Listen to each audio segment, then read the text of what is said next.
A congressional report released Monday and first obtained by Outside the Line reveals that at least half a dozen top NFL health officials waged a behind-the-scenes campaign last year to shape the science around football and brain disease. The report by Democrats on the House Energy and Commerce Committee was sparked by an OTL investigation that raised questions about the league's commitment to health and safety. The NFL rejected the report, saying it was deeply disappointed. Allegations were directed at doctors affiliated with the NFL Head, Neck, and Spine Committee without ever speaking to them.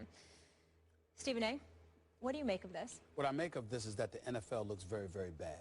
They can slice it any way they want to, and I'm quite sure there are nuggets of truth to what they're saying.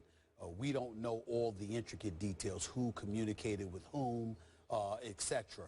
But when you have congressional figures quoted by name on the record questioning the integrity of the NFL and their ulterior motives as it pertains to research involving CTE, knowing the history of the NFL with concussions and beyond, knowing the lawsuits that they're entertaining, knowing how they anticipate former players coming down the pike with these same kind of injuries, etc., to vow in writing and pledge in writing to give $16 million and then to renege on that offer. That's very, very bad. And then on top of it all, to be informed that if you don't follow through on your promise, that taxpayers are ultimately going to have to pick up the tab and still elect not to give the $16 million. It looks very bad. It doesn't matter that you threw $2 million to additional research and what have you. You tried essentially, according to them, to manipulate who the researchers actually are. That involves undue influence, which is what congressional figures were alluding to when they spoke about the absence of integrity on the part of the National Football League. And it transcends to so many levels, because DeMaurice Smith certainly was going to pounce on this like a piranha. I mean, this is the executive director of the Players Association who just seems to be totally committed to bringing Roger Goodell down, even more than doing his actual job, as far as I'm concerned. You got a situation where he spoke out against it, and you're just saying to yourself, okay, it's valid. You can't dismiss those arguments. There is a dissipated level of trust towards the NFL and Roger Goodell on the part of the players. Eric Winston, the president of NFLPA, a guy that everybody respects and seems to be a straightforward kind of guy, he spoke out about the lack of trust that the players do and should have for the NFL. This does not look good, and it does not bode well for the NFL. And it transcends this particular instance because, as I said off the air to you, Skip, when you have something like this in our face and it speaks to integrity, issues involving the NFL, it doesn't just stop at CTE, concussions, etc. It also transcends to Deflategate. It also transcends to or transfers to other issues involving players where you're looking at the league as a partner and recognizing that you don't really see them that way because they can't be trusted. The NFL doesn't look good here. They look incredibly petty, and more importantly, they look incredibly, incredibly cheap, because what boggles my mind is that they're projected to make, when they signed the new collective bargaining agreement years back, they were projected to make about $18 billion annually. The owners themselves pocketed $226 million apiece from profits, revenue profits last year. We're talking about $16 million. You could have just gave them the $16 million and let them do their research. But no, you tried to manipulate it even to that point. It just shows how frugal they truly are and how committed they are to spending as least money as possible, which lends itself towards believing that they'll do anything to keep an extra dollar in their pocket, which does not look good for them. You make some fair points. Everybody anti-NFL on this issue always makes some fair points. But I'm going to defend the NFL to a degree here. And I'm going to start with an eye-opening piece that I read in today's USA Today. Bear with me for a second. Please. Because it quotes the doctor who took the brunt of the criticism from this congressional report that we're speaking of. His name is Richard Ellenbogen. Okay? I don't know anything about him except from what I read in Tom Pellicero's excellent piece. He's quoted liberally in this piece. Richard Ellenbogen was the co-chair of the NFL's Head, Neck, and Spine Committee. So he's the point person for this who's taking a lot of this criticism. And it's based on 2 private conversations he had with the director of the National Institute of Neurological Disorders. Okay, so he had 2 private conversations that were made public by this director, I won't say his name, 2 congressmen who included this as the crux of their report. And Dr. Ellenbogen is quoted in USA Today as saying, "I never talked to Congress. No one ever asked me my opinion. I had 2 private conversations, and this is a lesson. I guess big government can crush you if you disagree with them. I'm trying to protect the kids," because this doctor, a neurosurgeon, has been on a long campaign in which he's gone to every state in the union to increase its laws to protect youth football players, because he worked on one who nearly died named Zachary Lystat, and he wants this called the Zachary Lystat Law. So he's fighting to protect kid football players, and he keeps saying, "I'll take a lie detector test that I didn't say to that director what Congress said that I said, that it was misconstrued and misrepresented." So the crux of everything you just said came from these 2 private conversations, according to this doctor. My point is, you say the world is gray. You just threw that back at me. This is pretty gray to me, because if you read these quotes, I'm like, wow, maybe there's some truth. The truth's probably somewhere in the middle of this. Right. But my point is, look, has the NFL strengthened its concussion protocols? Hey, yeah, it has, right?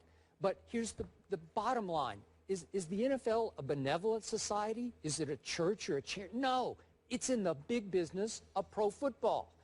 It's fighting big government in Congress. And obviously, a lot of congressmen have leaped aboard the anti-NFL pro-concussion bandwagon that is rolling right now to please their constituents. They want to get reelected too, right? So this is a hot potato issue. A lot of congressmen are saying, yeah, we got to get the big bad they did NFL. the same thing with the whole steroids era in Major League Baseball. Okay, You're absolutely right. Okay, I got it. Because it's big government, big business NFL. And this is way over our heads in a lot of ways. But in the end, I look at what's happened in the NFL. Did they have a responsibility to inform every player? I've lived with this for decades in covering the NFL. So many players, why didn't you tell me? Why didn't I know? And sometimes, you know what I say back to them?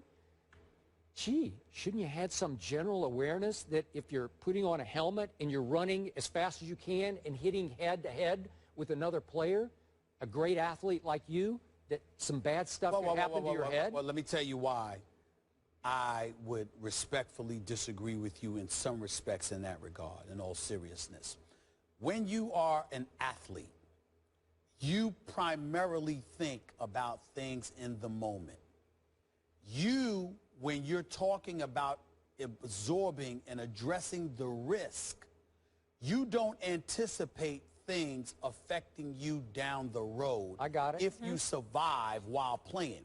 So when they say to you, they're willing to embrace the risk. Skip, if you get your knee shattered, they understand. You know, you're going to get that, you might recover. You might not be able to play football anymore, but you'll be able to walk again. If you get your arm broken, if you get hit in the back pretty hard, they get that kind of stuff because the immediacy of the damage potentially inflicted is something they can absorb. But CTE, you know, that's an entirely different ballgame because what happens there is you're talking about decades down the road where residual impact can affect you. And what they're saying is, just like Will Smith did, and when I didn't just interview Will Smith on camera, we talked extensively off camera, and he was like, him and the director of the movie, it's like, you have a right to know. And so when the NFL comes across as making a concerted effort to minimize your ability to know, that's where it becomes problematic. But I don't just hold them accountable. Once again, and it's hard for me because I actually genuinely like and respect DeMaurice Smith. But I hold him culpable to some degree. Now, some would say how? because, again, it's labor relations, but then there's labor negotiations, but then there's labor relations. My goodness, I'm not trying to say Gene Upshaw was the best or the worst or whatever, even though my respect for the late Gene Upshaw, God rest his soul, has elevated exponentially, listening to our former colleague here, Robert Smith, who is just the best. I miss him so much. This guy worked under Gene Upshaw, and you're talking about labor relations where you cultivate relationships with the NFL. So in some matters, you're working in concert with one another to assist the players outside the legal realm. But because everything is legal, the NFL, as wrong as they may be, like you say, in doing what they're doing, because this is a business, might be more receptive to involving you and working with you if they didn't believe every damn thing was going to turn into a court case. Okay. And that's part of the problem. Do you want the NFL to get to the level that it finally says, hey, don't play our game, it's too dangerous? No, but that's I don't know what the word for it is, but that's not genuine, and here's why. You don't have to say that. It's just like cigarettes, man. These are the dangers. Yeah. People gonna still smoke.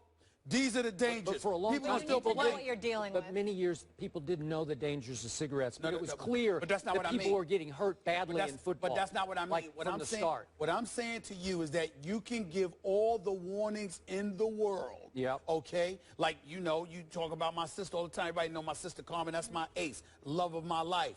Carmen needs to stop smoking. That's her one vice, and it drives me crazy. She won't stop. Okay. Okay? You have people that ain't gonna stop doing that. You got people that ain't gonna stop playing football. But we have a whole lot of players in their 20s who have walked away. God bless. Right. That's your right. And how many people are waiting to replace them? Okay, well, that's The what game we ain't just got a suffering whole because new of them. crop of kids get drafted. That's right. And they have the right to say no. That's right. Nobody's going to make them play pro But they football, also have the right to know everything what they're signing up for. everything they're signing up for.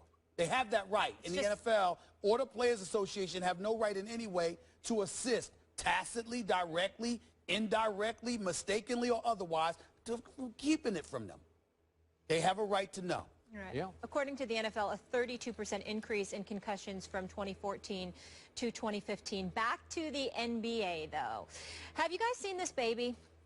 This is Steph Curry, and some are saying Steph looked a little more like Steph. He took over the internet in Game 3. Which Curry shows up tonight in Game 4? We preview it next.